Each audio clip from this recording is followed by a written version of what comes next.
Uy, Uy, Jessica. uy, teka. Anong ginagawa niyo dito? Eh si Oshi, ayaw magpapigil. Gusto ko daw sunduin. Sakay ka sa kotse ko.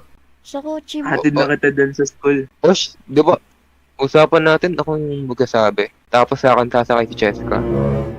Anong sayo? Kaya ko nga kayo inayay para ako yung maghahatid sa kanya. Tama na yan. Jessica, sa akin ka na lang sumakay. Mabilis mapatakbo yung mga yan. Teka, bakit pa kailangan niyo mag-agawan para magatid sa akin? Pwede naman akong pumunta mag-isa dun, di ba? Eh malay mo, may nag-aabang sa'yo doon sa labas. May masamang gagawin sa'yo. So, kami dito, nag-aabang. Para, malay mo, Ihatid ka na namin sa school tsaka para safe na safe ka.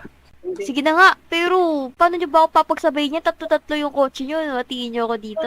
pwede naman. Dito ka sa kotse ko. Komportable dito, huwag ka dyan. Mga madudumi yan. In ako, Jessica. Gusto mo maarawan ka? Ito, air condition yung ano ko, yung sasakyan ko. Tapos, Oo. komportable ka dito. Di ka maarawan. Ay, oo nga no. Wala pa naman akong sunscreen ngayon. Dito ka na lang, Jessica, sa sasakyan ko. Ang ganda naman ng May sasakyan mo. music mo.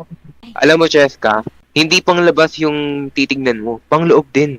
Tami akin, di ka maarawan. Ay, alam nyo, maglalakad na lang ako. O kaya magko-commute na lang ako. Bahala na kayo dyan. Pumunta na rin kayo sa school. Malilate na tayo.